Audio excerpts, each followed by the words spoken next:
بسم اللہ الرحمن الرحیم ناظرین، میں عمران خان، آپ دیکھیں میرا یوٹیوب چینل۔ ناظرین اکرام، کراچی کی جو بدلتی صورتحال ہے اور اس کے ساتھ ساتھ ملک کی جو معاشی صورتحال ہے اور سیاسی صورتحال ہے، وہ تمام تر آپ لوگوں کے سامنے الیکٹرانک میڈیا سے اور سوشل میڈیا سے اپڈیٹ تو آتی رہتی ہیں۔ اب انہی اپڈیٹ میں جو پی ٹی اے نے اور حکومت نے جو ایک ایکشن لیا ہے، جو لوگ ٹیکس نہیں دے رہے ان کے خلاف جو ایکشن لیا ہے، اب اس میں جو تیزی آئی ہے اس کی صورتحال کیا ہے؟ حکومت نے جو ایکشن لیا ہے اس میں سب سے پہلے حکومت نے 5 لاکھ سمیں بلاک کرنے کی ہدایت دی ہے۔ اب وہ 5 لاکھ سمیں کون سی ہیں؟ وہ 5 لاکھ سمیں وہ ہیں جن لوگوں کے کاروبار ہیں وہ ٹیکس نہیں دے رہے اور وہ انہوں نے اپنے نام درج کیے ہوئے ہیں لیکن وہ ٹیکس نہیں دے رہے۔ یہ پہلے مرحلے میں وہ 5 لاکھ سمیں جو بند ہو جائیں گی۔ اب اس سے کیا ہوگا؟ اس سے یہ ہوگا یہ جو لوگ ٹیکس چوری کرتے ہیں، ٹیکس نہیں دیتے حکومت کو، اب ان کی سمیں بلاک کر دی جائیں گی۔ اب ان کے لیے ظاہر سی بات ہے پھر پریشانیاں ہوں گی، بہت مزید پریشانیاں ہوں گی۔ تو یہ حکومت نے ایکشن لیا ہے جس پہ فوری عمل درآمد بھی شروع ہو گیا ہے۔ دوسری جانب جو وزیر اعلیٰ کے پی کے نے جو پنجاب اور اسلام آباد میں، اور انہوں نے بولا تھا ہم اسلام آباد کی چڑھائی کریں گے اور حکومت کو بھی گرائیں گے اور عمران خان کو بھی لے کے جائیں گے۔ اب عمران خان نے جو مذاکرات اب پچھلے کئی دنوں سے یہ جو حکومت کی جماعتیں ہیں جس میں پاکستان پیپلز پارٹی ہے اور مسلم لیگ نون ہے، اب رانا صلاح اللہ نے جو بیان دیا تھا اس میں انہوں نے کہا تھا کہ عمران خان خالی اشارہ کرے ہم خود چلے جائیں گے ان کے پاس، اور اسی طرح یہ وہ رانا صلاح اللہ ہیں جو عمران خان صاحب کے اوپر الزامات لگاتے تھے اور کبھی کہہ رہے تھے کہ یہ سیاسی بندہ ہی نہیں عمران خان، کبھی کون سا الزامات کبھی کون سا، آج یہی رانا ثناء اللہ بیٹھ کے کہہ رہے ہیں کہ عمران خان صاحب ہاتھ بڑھائے ہم ان کے پاس خود چلے جائیں گے۔ اسی طرح شیری رحمان نے شیری رحمان جو ہے انہوں نے بھی یہ سٹیٹمنٹ دی تھی سینٹ کے اجلاس میں کہ حکومت کو، پی ٹی آئی کو حکومت کے ساتھ مذاکرات کرنے چاہیے اور ہم تیار ہیں۔ اسی طرح کئی ایسے رہنما ہیں جو اس چیز کی تائید کر رہے ہیں کہ ہم پاکستان تحریک انصاف کے ساتھ مذاکرات کریں، لیکن عمران خان کا دو ٹوک موقف ہے۔ عمران خان صاحب نے یہ کہا میں ان تمام سیاسی جماعتوں کے ساتھ چاہے حکومت میں ہو یا چاہے نہ ہو، بالخصوص ان 3 جماعتوں کے ساتھ جنہوں نے پاکستان تحریک انصاف کا مینڈیٹ چوری کیا ہے، اس میں ایم کیو ایم پاکستان بھی ہے اور اس میں پاکستان مسلم لیگ نون بھی ہے، اس میں پاکستان پیپلز پارٹی بھی ہے، ان تمام جماعتوں سے عمران خان کسی صورت بات کرنے کو تیار نہیں ہے اور عمران خان صاحب ابھی کسی سے بات کرنا بھی نہیں چاہ رہے، لیکن جب کریں گے تو سیدھا اسٹیبلشمنٹ کے ساتھ عمران خان صاحب کی بات ہوگی۔ اور اس میں جو حامد رضا صاحب نے جو 4 مطالبات رکھے تھے جس میں سے 3 مطالبات عمران خان صاحب کے تھے اور 1 مطالبہ پاکستان تحریک انصاف کا اپنا تھا، تو جب انہوں نے میڈیا سے گفتگو کری تھی تو انہوں نے کہا تھا کہ عمران خان صاحب کا جو پہلا مطالبہ ہے وہ یہ ہے کہ ہمارا مینڈیٹ جو چوری کیا گیا ہے وہ ہمیں دیں، اور دوسرا مطالبہ یہ تھا کہ جتنے کارکنان ہیں، قید ہیں، جو خواتین ہیں یا مرد ہیں، ان کو رہا کیا جائے۔ عمران خان صاحب کا یہ بھی مطالبہ تھا، اور جو تیسرا عمران خان صاحب کا مطالبہ تھا وہ یہی تھا۔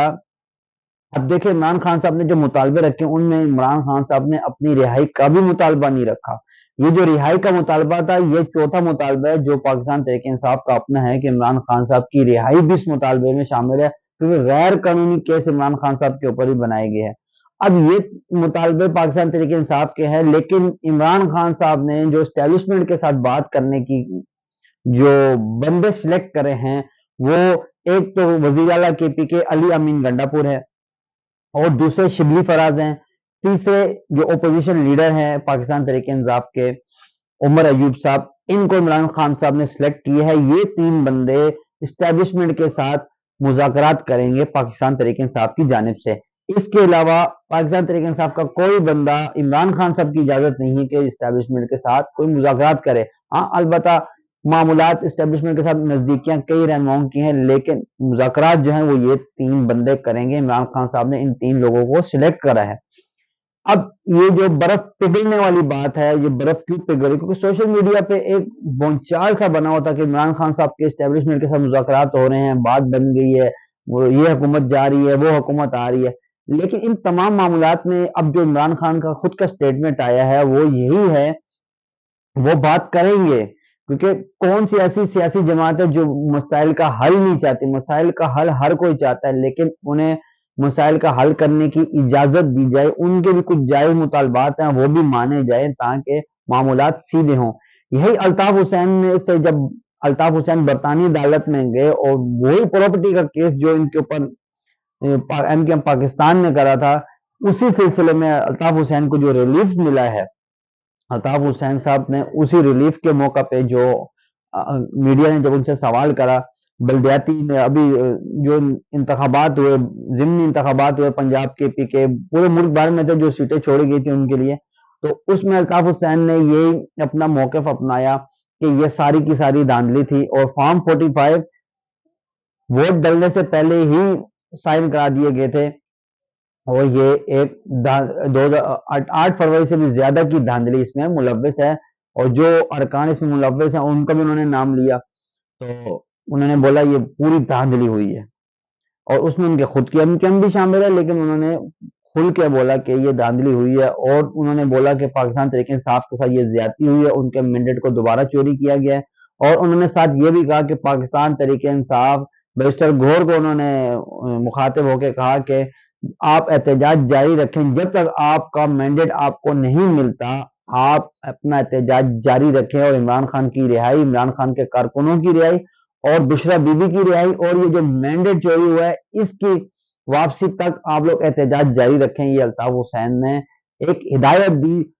چیئرمین پاکستان تحریک انصاف بیرسٹر گور کو، کیونکہ الطاف حسین نے یہ بھی ساتھ کہا کہ جب جب ایم کیو ایم پاکستان کو استعمال کیا گیا تو ایم کیو ایم کے ساتھ بھی یہی ہوتا گیا، اسی طرح آج جو پاکستان تحریک انصاف کے لوگوں کے ساتھ ہو رہا ہے۔ لیکن الطاف حسین نے یہ کہا کہ ان لوگوں کو ثابت قدم رہنا چاہیے، ہمت نہیں ہارنی، اپنے قائد کے ساتھ رہنا ہے۔ اب مسئلہ سارا یہ ہے، دیکھو اب فواد چودھری کا جو سٹیٹمنٹ آ رہا ہے، فواد چودھری جب گئے تھے یا ان کو لے جایا گیا، اب فواد چودھری کوشش کریں کہ میں واپس پاکستان تحریک انصاف میں آ جاؤں۔ اسی طرح ایم کیو ایم پاکستان کے ایسے کئی لوگ ہیں جن کی کوشش یہی ہے کہ وہ واپس الطاف حسین کی نگرانی میں جائیں۔ اب یہ جو ہسٹری ہے ایم کیو ایم کی، ایم کیو ایم کی جو الطاف حسین ہے، ایم کیو ایم ایک کالج کے اندر جب ایک مسائل کھڑے ہو گئے تھے سندھ میں، ان مسائل میں ایم کیو ایم اس کالج کے اندر ایم کیو ایم کی ایک کالج میں لڑکوں کی ایک جماعت بنی تھی، اس جماعت سے یہ سیاست میں آئے۔ جب الطاف حسین اس کالج میں پڑھتے تھے، جب مہاجروں کے حقوق کے لیے انہوں نے آواز اٹھائی، اور اس کے بعد جب وہ سیاست میں انٹری ان کی ہوئی اور ان کے اوپر کئی الزامات بھی لگی اور کئی لوگوں نے ان کو خوش آئند بھی کہا اور انہوں نے بہت اپنا اقتدار پایا، لیکن اس کے بعد قتل و غارت عام ہونے لگا۔ دوسری کئی ایسی جماعتیں تھیں جنہوں نے جنم لیا اس مرحلے میں، اور 1982 1992 آپ کے سامنے تمام دور ہے، اور ایم کیو ایم پاکستان کا جو 40 سالہ دور ہے وہ بھی آپ لوگوں کے سامنے ہے۔ کئی ایسے مفادات کے لیے ایم کیو ایم پاکستان کے لوگوں نے اپنے مہاجروں کو خطرے میں ڈالا، اور کئی ایسے معاملات تھے جن میں مہاجروں کے لیے ایم کیو ایم پاکستان نے آواز بھی اٹھائی، اور اسی طرح ایم کیو ایم کے پھر کئی ایسے دڑے بنے جن کو الگ کیا گیا، اور اسی طرح الطاف حسین نے کہا جس طرح ہمیں الگ کیا گیا ایسے پاکستان تحریک انصاف کے اندر بھی مزید دڑے بنائے جا رہے ہیں، ان کو بھی الگ کیا جا رہا ہے۔ یہ تمام تو سٹیٹمنٹ جو الطاف حسین کی تھی لندن سے جب وہ برطانوی عدالت کے پاس گئے ہوئے تھے اپنے کیس کے سلسلے میں۔ اور دوسری جانب چیف جسٹس آف پاکستان نے جو خطوط کے ایک کیسز چل رہے ہیں سپریم کورٹ میں، جس میں ہائی کورٹ کے ججوں کو جو خط آئے، باقی ججز کو جو خط آئے، ان کے بارے میں جو روز مرہ کے پروسیجر چل رہے ہیں، اس میں روز باتیں ہو رہی ہیں۔ اب اس میں چیف جسٹس آف پاکستان نے یہ کہا ہے کہ ہم کسی صورت کوئی مداخلت برداشت نہیں کریں گے کہ کوئی دوسرا بندہ ہمارے اندرونی معاملات میں مداخلت کرے۔ اس کے لیے سخت ریمارکس دیے گئے چیف جسٹس آف پاکستان کی جانب سے، اور جو افغانستان سے چیزیں استعمال کی جا رہی ہیں پاکستان کو دھمکانے کے لیے، اس کے خلاف بھی کافی بھرپور انہوں نے مذمت کری۔ اب وزیر اعظم پاکستان سعودیہ کے ساتھ جو تجارتی معاملات کر رہے ہیں، یہ مسلم لیگ نون کی حکومت کوشش جتنی بھی کر لے، لیکن اب پاکستان میں کہ پاکستان کی عوام کو دھول میں جھونکا جا سکتا ہے، پاکستان کو زبردستی ان کو پاکستان کے اوپر لاگو کیا جا سکتا ہے، لیکن باہر کے جو ممالک ہیں وہ تو دیکھ رہے ہیں۔ وہ تو دیکھ رہے ہیں کہ پاکستان میں کیا ہو رہا ہے، کس طرح کے لوگ آ رہے ہیں، کس طرح کی اکنومی ان کی بیسٹ ہوگی، کس طرح یہ لوگ ملک کو چلا رہے ہیں۔ وہ تمام تر معمولات پاکستان کے باہر کی دنیا دیکھ رہی ہے، چاہے وہ سعودیہ ہو، چاہے وہ ایران ہو، ترکی ہو، چائنا ہو۔ تو ہماری جو حکومت ہے، جو اس ٹائم چل رہی ہے حکومت پاکستان مسلم لیگ نون کی، اس کو معاشی معاملات پہ بہت پریشانیاں ہیں۔ ان کی وجوہات یہی ہے کہ ملک میں جس طرح کے الیکشن ہوئے، اس الیکشن کا بی بی سی نیوز اور باقی تمام نیوز نے جس طرح کا بانڈا پھوڑا، کس طرح کی دھاندلی شدہ الیکشن ہوئے، تو ان تمام معمولات میں اب پاکستان جس طرح کا پوری دنیا میں بدنام ہوا ہے وہ ہم لوگوں کے سامنے ہے۔ اب مزید ایسے اگر چلتا رہا تو کوئی نہ ہمیں قرض دے گا، نہ کوئی ہمارے ساتھ رابطے رکھے گا، نہ کوئی ہمارے ساتھ تجارت کرے گا۔ اب یہ چیز جو ڈر ہے، اسی ڈر کی وجہ سے یہ تمام لوگ عمران خان کے قدموں میں گرنا چاہ رہے ہیں کہ کسی طرح عمران خان صاحب ان کے ساتھ مذاکرات کر لیں اور ان کی حکومت چل جائے۔ دوسری جانب مولانا فضل الرحمان اس حکومت کو گرانے میں بھی سرگرم لگے ہوئے ہیں۔ اگر مولانا فضل الرحمان اور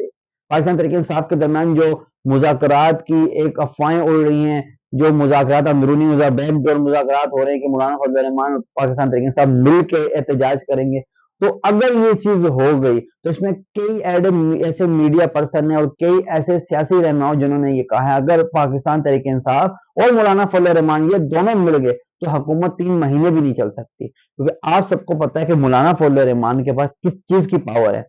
تو اگر مولانا فضل الرحمان کے ساتھ پاکستان تحریک انصاف کا گٹھ جوڑ ہو جاتا ہے اور ان کا اتحاد ہو جاتا ہے تو یہ حکومت 3 مہینے بھی نہیں چل سکتی، یہ بات تو کنفرم ہے۔ اور اسی کے ساتھ ساتھ جس طرح اب کراچی میں مزید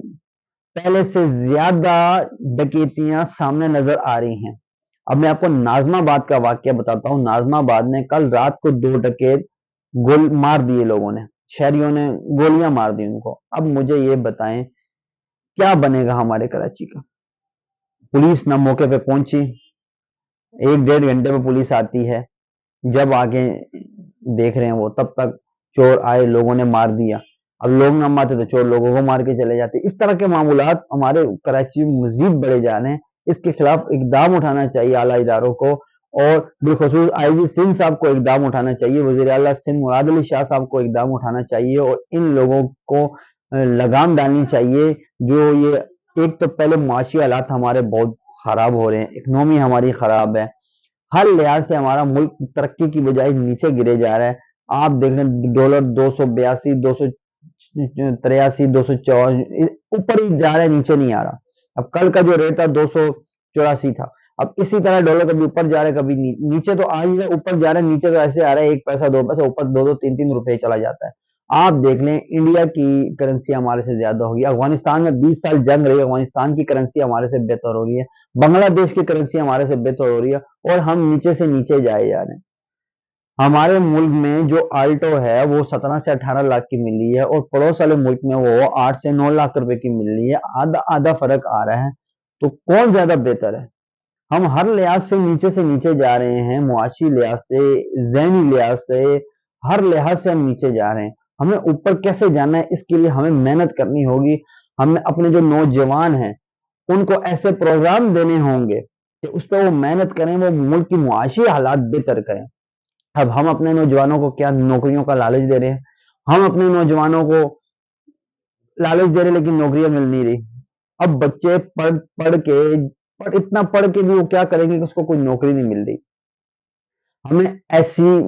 ماحول بنانا ہوگا اپنے ملک میں، اس طرح کی اقدام اٹھانے ہوں گے ہمارے اپنے ملک میں کہ باہر کے سیاح ہمارے ملک میں ہیں، کیونکہ ہمارا ملک خوبصورتی کے لحاظ سے بہت بہتر ہے۔ آپ کے پی کے دیکھ لو، بلوچستان کے پہاڑ دیکھ لو، گلگت کے پہاڑ دیکھ لو، اور اگر ان چیزوں پہ حکومت زور دے، اقدام کرے تو سیاح پاکستان میں آئیں گے، کاروباری لوگ پاکستان میں آئیں گے۔ تو کاروباری لوگوں کا پاکستان میں آنا زیادہ خوش آئند ہے، کیونکہ وہ جب پاکستان میں آ کے کوئی بزنس اوپن کریں گے، کوئی کاروبار کریں گے، تو ہمارے لڑکوں کو، ہمارے نوجوانوں کو کاروبار روزگار کے مواقع ملیں گے۔ اس کے بارے میں بھی حکومت کو ایکشن لینا چاہیے، کچھ اقدام اٹھانے چاہیے۔